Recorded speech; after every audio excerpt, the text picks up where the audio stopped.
Мы все чаще слышим от окружающих, что наша жизнь перестала иметь всякий смысл. На то есть две причины. Первая связана с религией. Ведь раньше именно она объясняла людям суть их существования, и все было предельно просто. Но с тех пор, как Ницше заявил, что Бог умер, и религия пришла в упадок, вместе с ней исчез и смысл, который она гарантировала. Современная наука – это вторая причина в нынешнем кризисе. Ученые твердят, что жизнь на Земле возникла в результате случайного взаимодействия химических элементов. И да, она имеет смысл, но довольно мрачный и примитивный.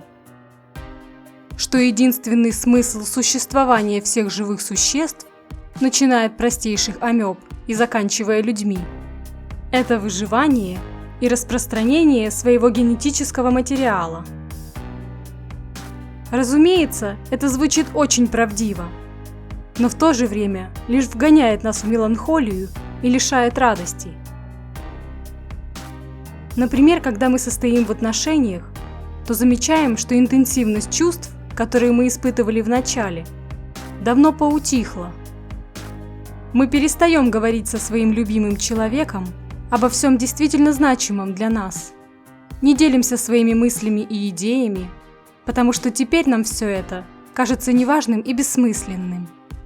Вместо этого мы все больше погружаемся в рутину и зацикливаемся на каких-то примитивных бытовых вещах.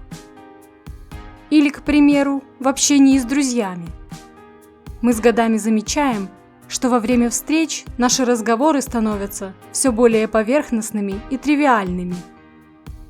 И даже работая в крупной прибыльной компании и зарабатывая ежемесячно приличную сумму, мы не чувствуем себя действительно важными в этом мире. Нам кажется, что с таким же успехом эту работу могли бы выполнять обычные роботы. И, может быть, в недалеком будущем так оно и будет. С этой точки зрения мы начинаем обесценивать собственную значимость и тем самым теряем смысл жизни.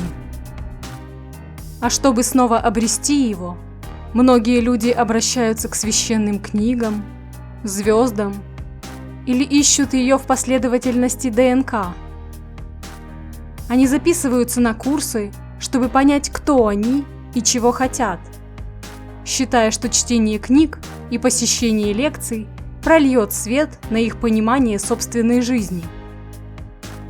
Обвиняют Дарвина, что якобы его теории виновны в возникновении их несчастья и неудовлетворенности. Что же нам делать, чтобы в такой мрачной атмосфере вести максимально осмысленную, наполненную счастьем и гармонией жизнь? Смысл нашего существования следует искать в 3 видах деятельности: общении, понимании и служении.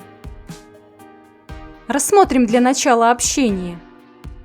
Мы по своей природе изолированные существа, но в то же время самые значимые в нашей жизни моменты напрямую связаны с другими людьми. Например, возлюбленные помогают нам раскрыть свое сокровенное физическое и психическое «я». С друзьями мы формируем круг интересов и переживаем много ярких эмоций. А вспомните ваши ощущения, когда во время путешествия, начав разговор с незнакомцем, вы вдруг с восторгом осознавали, что смогли преодолеть языковой и культурный барьер и достигли с другим человеком понимания. И это следующий, очень важный в нашей жизни аспект. Речь идет об удовольствии, которое мы испытываем всякий раз, когда устраняем замешательство и недоумение в понимании себя и окружающего мира. Неважно, кто мы – ученые, экономисты, поэты или пациенты психотерапевтов. Каждый раз, когда мы начинаем понимать то, что раньше казалось нам незнакомым и странным, мы ощущаем одинаковое удовлетворение.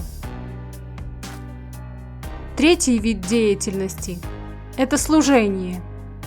И оно остается одним из самых значимых в нашей жизни аспектов. Служа окружающим, то есть пытаясь улучшить их жизнь, либо устраняя источники страданий, или создавая новые источники удовольствий. Это касается и тех, кто работает в сфере медицины, и тех, кто готовит торты, и тех, кто сочиняет песни или танцует, зарабатывая этим себе на жизнь. Мы обретаем уверенность и ощущение стабильности в завтрашнем дне.